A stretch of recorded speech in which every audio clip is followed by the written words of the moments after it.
How often have you stood looking up at more jet trails than you ever remember seeing before?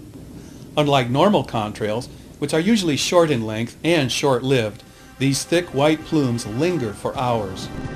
Laid down by two or more aircraft in crisscrossing X patterns, tic-tac-toe grids, or perfectly parallel rows, chemtrails turn clear blue skies into a milky overcast, in spite of forecasts calling for sunny weather.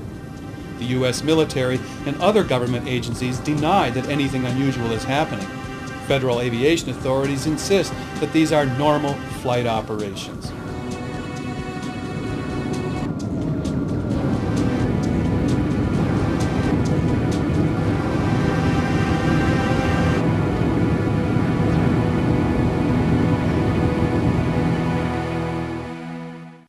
But in March 2000, when the U.S. Air Force grounded hundreds of KC-135 jet tankers to fix problems in their tail feathers, chemtrail sightings across the United States dropped from 24 locations to just 2. As the big jets were returned to service over the following week, chemtrail activity climbed right back to previous levels. Someone is stealing our skies. You know it's not passenger planes making these patterns, for these close crossing aerial formations often take place far from charted airways or navigational beacons and break all the rules regarding the permitted proximity of commercial aircraft. Watch carefully and you can see artificial overcasts being made by 3- and 4-engine jet tankers, usually all white or sometimes silver in color. Even individual commercial planes, such as this MD-80 airliner, have been observed with unusually thick trails coming from their tail or wing-mounted engines.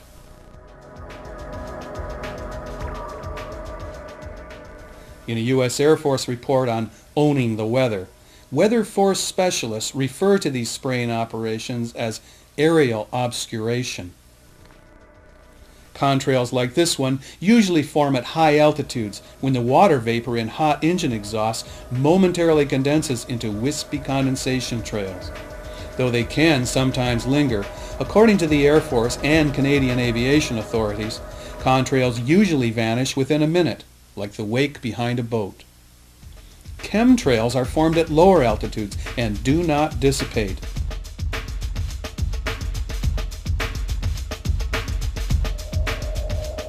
These broad white ribbons are often observed below aircraft flying at higher altitudes that leave no contrails at all. These photographs and video clips were taken in 1999 and the year 2000 over Gabriola Island, Victoria and Vancouver, British Columbia, Moose Jaw, Saskatchewan, Sallisaw, Oklahoma, Santa Fe, New Mexico, Las Vegas, Nevada, Houston, Texas, Columbus, Ohio, and many other locations across the United States. What is going on? After 20 months of research by this investigative journalist and some dedicated researchers, we still don't know for sure. But we do have some compelling clues.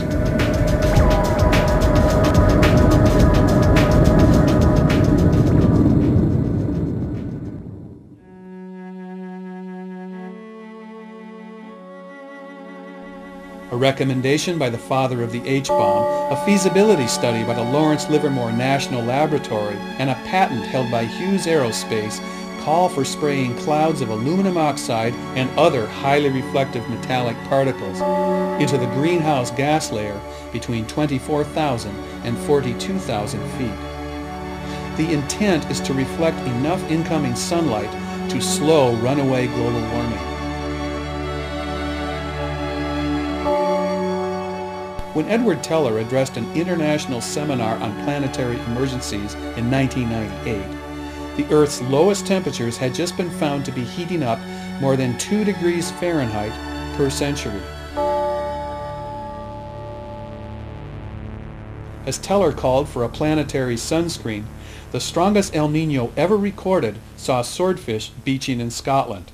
Tropical marlin and mahi-mahi were being caught off the coast of Washington State, and the first Category 6 hurricane ever recorded packed sustained winds of 200 miles per hour. Similar superstorms, droughts, and floods killed 50,000 people that year, and cost insurance companies a record $92 billion, 3 times the annual dollar cost of the Vietnam War. Bigger than big oil and the international trade in arms, insurance companies handling more money than many once sovereign nations are one of the world's largest sources of investment capital.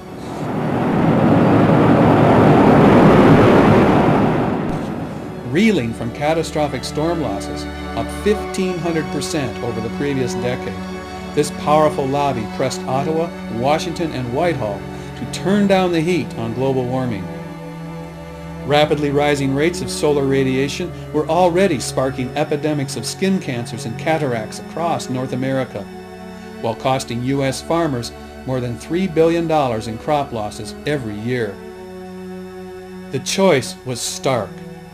Disregarding the potential economic benefits of converting to clean energy, Lawrence Livermore calculated that cutting back fossil fuel burning 20% to 1990 levels would cost the U.S. economy $100 billion a year. But other calculations showed that using 700 Air Force tankers and possibly other aircraft to spray a protective sunscreen overhead could deflect 1% of the sun's energy, enough to neutralize global warming. The annual cost of this aerial spray program? Only $1 billion. No one at Dr. Teller's office knows if this proposed program is being carried out today. But the technology exists. In 1974, the U.S. Navy patented a contrail generation apparatus to spray sunlight-scattering powders from jets. And in 1991, a patent for stratospheric Welsbach seating for reduction of global warming was filed by the Hughes Aircraft Company. Besides reflecting incoming sunlight, Welsbach materials convert heat trapped by greenhouse gases near the surface of the Earth into far infrared wavelengths that radiate out into space. The Hughes patent suggests that these very tiny metal flakes could be, quote, added to the fuel of jet airliners so that the particles would be emitted from the jet engine exhaust while the airliner was at its cruising altitude. A former engineer for Alcoa Aluminum says that aluminum particles as fine as talcum powder will not harm jet engines. He added that the aluminum exhaust called for in the Sky Shield patent would appear as a pure white plume in the sky. Linked with Alzheimer's and osteoporosis, aluminum is a nervous system toxin that can cause many of the symptoms observed after chemtrail exposure. Evidence of aluminum in chemtrails was found in the summer of 1999 after 550 citizens of Espanola, Ontario, brought a petition before the Canadian Parliament to stop spraying by U.S. tanker planes that appeared to be making many residents sick. At a public meeting on chemtrails, the Ontario Ministry of Environment refused to release their air quality readings, but independent laboratory tests of rainwater samples taken after heavy aerial spraying found levels of aluminum particulates 7 times above permissible safe levels. Other instruments later measured a dramatic drop in solar radiation below these artificial overcasts. But clouds also act as a planetary thermostat, averaging day and nighttime temperatures to make this planet habitable. NASA scientists say that even a small change in this delicate cloud balance can, quote, eliminate global warming or greatly enhance it. Ken Caldera, a physicist with Teller's climate modeling group at the Lawrence Livermore Labs, warned a conference of geophysicists that spraying chemicals to form a solar sunscreen could destroy the ozone layer and trigger other devastating consequences. Whatever chemtrails are meant to accomplish, the weather is getting worse. 1999 was the hottest ever recorded in the United States. Winds that hit Europe on the eve of the millennium knocked down 400 million trees, shut down 2 nuclear power plants, killed hundreds of people, and stranded millions more without lights or power from the Netherlands to Naples. For the first time, waterspouts were seen off Vancouver, Canada, and explosive jet stream winds touch down across the United States. Falling temperatures, strong winds, and rain often follow chemtrails, along with acute ailments among people and animals on the ground. Since heavy chemtrail spraying began almost 2 years ago, just about everyone, it seems, is sick or has been ill or knows someone who is sicker than they have ever been before. During the 1999-2000 flu season, the Centers for Disease Control tracked a 31-week epidemic of fatalities from pneumonia and influenza-like illness. But when actual lab tests were carried out on patients jamming doctors' offices and emergency rooms across the U.S., 70% or more did not have the flu. The CDC says an unknown pathogen could be responsible for high death rates, particularly among the elderly, as well as drastic ailments whose origins doctors cannot diagnose.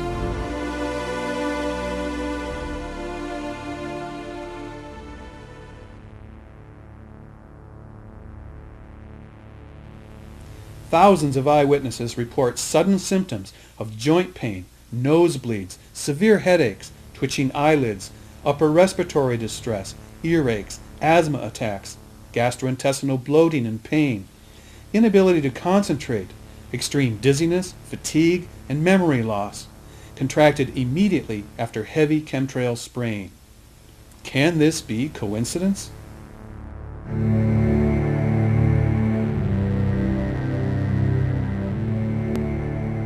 Government-sponsored 1-800-FLU reporting numbers suggest that the spread of these illnesses is being tracked, just as similar outbreaks have been monitored during 50 years of covert open-air biowarfare experiments on U.S., UK, and Canadian cities.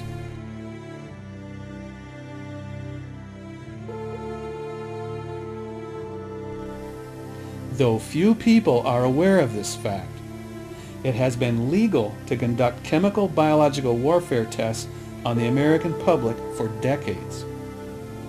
Amended in 1997, Title 50 stipulates that Congress must be notified and informed consent obtained from each test subject in advance of these experiments.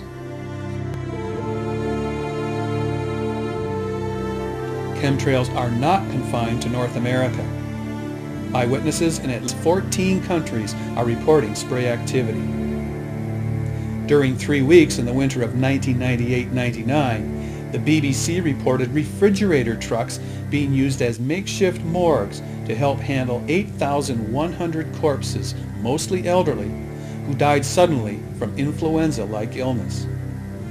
But the media failed to report the giant white X's over Birmingham and London, as more than 91,000 sick Britishers swamped hospitals and ambulance services. This year, the freezer trucks were back in use, in a grim repetition, said the London Telegraph, of scenes outside hospitals last winter.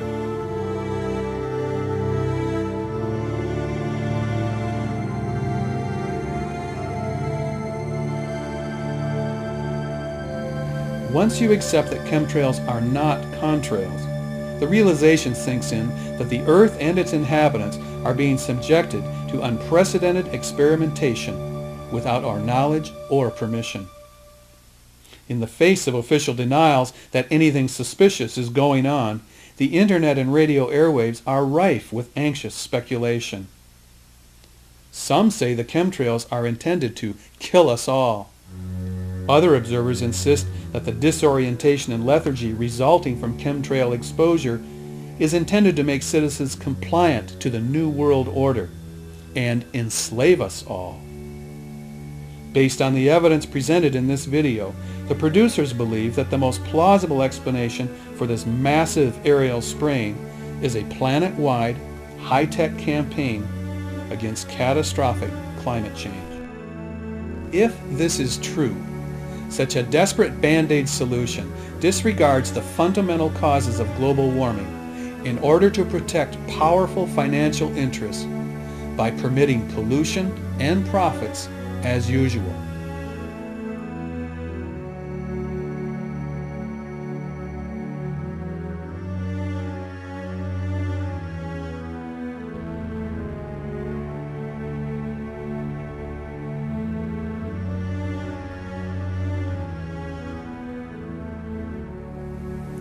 It has been the experience of all who have reported chemtrail activity that federal, state, and provincial governments refuse to acknowledge chemtrails. Though denials come from every level, authorities responsible for public health, safety, and the environment say they will act when forced by the public to do so. If public pressure is the key, then the most effective action is to alert people to what is taking place right over their heads.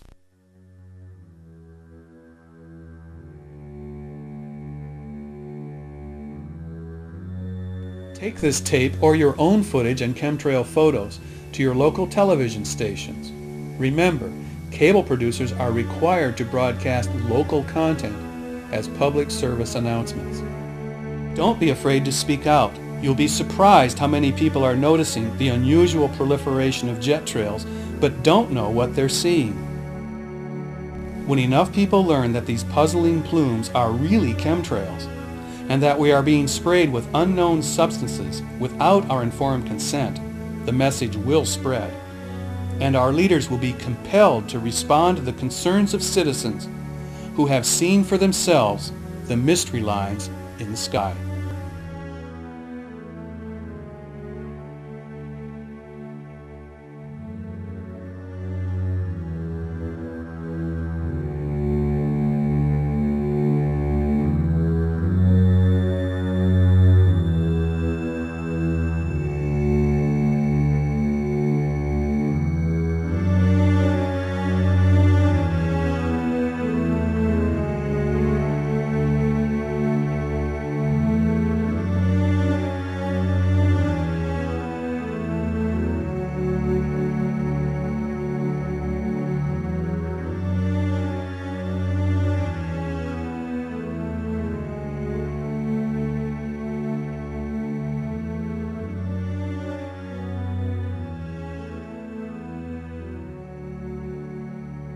Chow. Love those dog stories. It sounds like a government plot hatched right from the X-Files. But some say this is fact, not fiction. I know something is not normal, and we just want to know what it is. 98% of us die eventually. Die, they say, from a secret program of spraying. There's absolutely no basis to suspect that the chemtrails you see today are any different than they were ever before. Eventual elimination. I feel that what they're doing is experimenting in the disbursement of bioagents and poisonous toxins. There are a lot of people with spare time, and sometimes they let their imagination get away with them. God help us. You may be wondering why one of the researchers we had there wanted us to conceal his identity. He says an intermediary told him a paid assassin for the government issued a warning that anyone who went public about chemtrail was in danger of disappearing. Tomorrow night, only on Fox, The Skinny on fat-free food.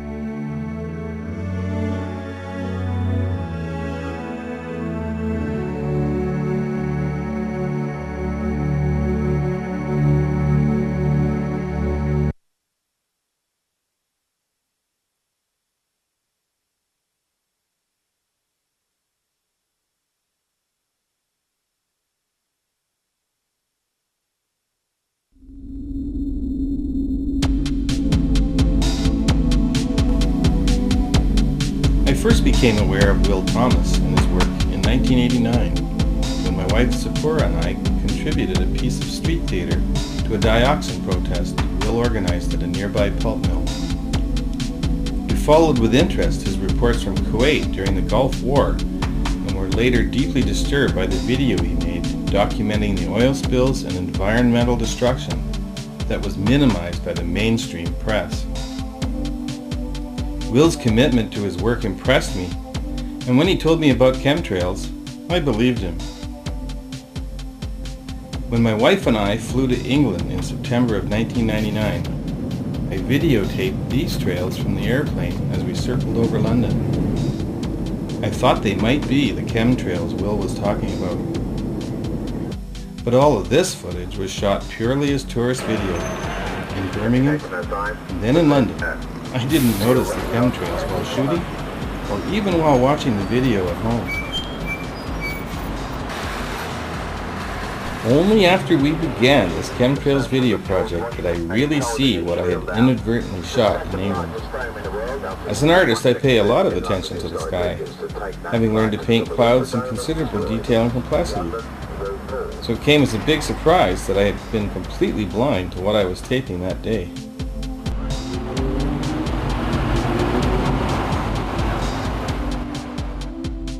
April 3rd, year 2000. The next year, in April, we tried shooting this on-camera narration on the street in front of my house. Later that month, when I went out early to take pictures to use in my paintings, I caught this plane in the act. After 3 hours, I returned to the same spot to record the lingering plumes, still visible and slowly spreading across the sky. In June, Will and I were well into editing the footage and photos he had collected from people all over the U.S. One day I got up before dawn and noticed a series of parallel trails in the morning twilight. They stretched from directly overhead, east towards Vancouver. It was clouding over where the trails were, but to the west the sky was clear. It seemed that the planes were working east to west, following the edge of daybreak. I grabbed my camera and headed for the place we call the Maples, where there is an unobstructed view. Well, I came down here to catch the area of blue sky thinking that this is where I would find the planes, and I did. And as they have flown over, the cloud cover has definitely moved this direction. And we'll see if another plane flies over in this clear blue area before too long, since they've been coming roughly every 15 minutes. I've seen 3 already. It was the right idea. I set up my tripod and was able to shoot plane after plane, spraying white plumes in parallel rows that spanned most or all of the sky. Using my digital zoom, I captured these shots clearly showing the red stripe on the tail and 4 plumes originating from the jet engines. Well, this one certainly looks like the streams are coming out of the engines, not the tail tips. I got 3 at once here. 3 planes at once, running parallel patterns. Over the next 3 hours, my camera recorded the transformation from obvious man-made trails to diffuse and wispy smears that most people, just rising and heading out for their day, might likely assume were clouds, if they noticed them at all. The last plane in the series was different. Only 2 plumes emerged from this aircraft, seemingly from the tips of the tail, and no red stripe was visible. This was Saturday. Sunday was completely overcast. Monday through Thursday I noticed isolated chemtrails far apart in the sky, sometimes only visible through gaps in the cloud cover. Here we are 4 days after the last fairly intense spraying. I'm getting up here early in the morning and there's just this one lone trail across the middle of the whole breadth of the sky. On Friday, under a bright blue sky, I returned to the Maples to document another extensive spraying session involving several planes. Since then, I have noticed chemtrails many times, not always with my camera available. As I would point chemtrails out to other people, there have been a variety of responses. Some were quick to acknowledge that they had also noticed this activity. Others reacted with stubborn skepticism or fearful denial. I have proof enough for me. There's something happening here. What it is ain't exactly clear.